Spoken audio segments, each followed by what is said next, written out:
بسم اللہ الرحمن الرحیم۔ السلام علیکم ناظرین اور سامعین۔ ترشاوا باغات سیریز کا پارٹ 19واں پارٹ۔ اس میں آپ کو کھادوں کا استعمال کے سلسلے میں پہلے میں نے پارٹ 18 میں نائٹروجن کے بارے میں اس کے فوائد بتائے، اس کی کمی کے نقصانات بتائے، اور اس نشست میں اس وقت فاسفورس کے بارے میں بات کرتے ہیں۔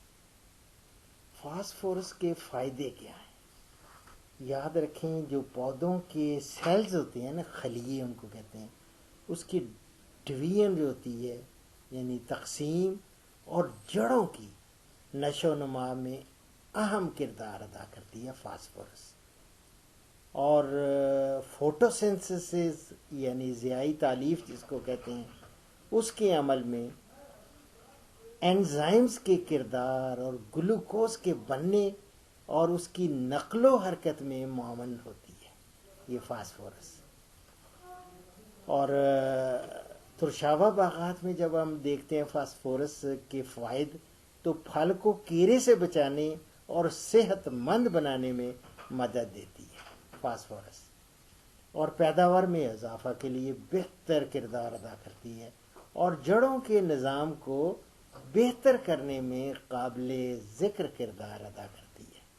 یہ یاد رکھے فاسفورس۔ البتہ اس کی کمی جب ہو جائے تو اس کا کیا نقصان ہے، کس طرح پتہ چلے کہ فاسفورس کی کمی ہے؟ پتے جیسے نائٹروجن میں تو میں بتایا تھا نا کہ وہ پیلے پڑ جاتے ہیں، تو اس میں پتے جامنی رنگت اختیار کر کے جڑنا شروع ہو جاتے ہیں، اور کنارے ان کے جھلسے ہوئے نظر آتے ہیں، یہ یاد رکھیں۔ اور پھل کا چھلکا وہ کھردرا اور موٹا ہوتا ہے، اور جوس کی مقدار جو ہے اس میں بھی کمی واقع ہوتی ہے فاسفورس کی کمی کی وجہ سے، اور پھل کی کھٹاس میں بھی اضافہ ہو جاتا ہے اگر اس کی فاسفورس کی کمی ہوگی، اور اکثر پھل کا کیڑا ہو جاتا ہے۔ فاسفورس کی کمی سے پھل کا کیڑا ہوتا ہے، اور پتوں پر بے ترتیب دھبے بھی بن جاتے ہیں، اور جوان پودوں میں مناسب نشو و نما نہیں ہو پاتی۔ البتہ آپ دیکھتے ہیں کہ فاسفورس کی اگر زیادتی ہو جائے، نائٹروجن کی جیسے زیادتی ہوگی، تو میں نے کہا نا پھل سبز رہتا ہے اور دیر سے پکتا ہے، اور رس چوسنے والے جو کیڑے ہیں ان کی تو بہترین اماج گاہ ہوتی ہے اور ان کی فیوریٹ پلیس ہوتی ہے، رس ان کو بہت زبردست ملتا ہے اگر نائٹروجن کی زیادتی ہو جائے۔ اور اب رہا کہ فاسفورس کی زیادتی سے کیا ہوتا ہے، زنک اور تانبے کی کمی پیدا کرتی ہے، یہ یاد رکھیں۔ لہٰذا پتوں میں فاسفورس جو ہے وہ ہمارے جو ماہرین ہیں ان کی رائے کے مطابق 0.09 سے لے کے 0.12% سے کم نہیں ہونی چاہیے۔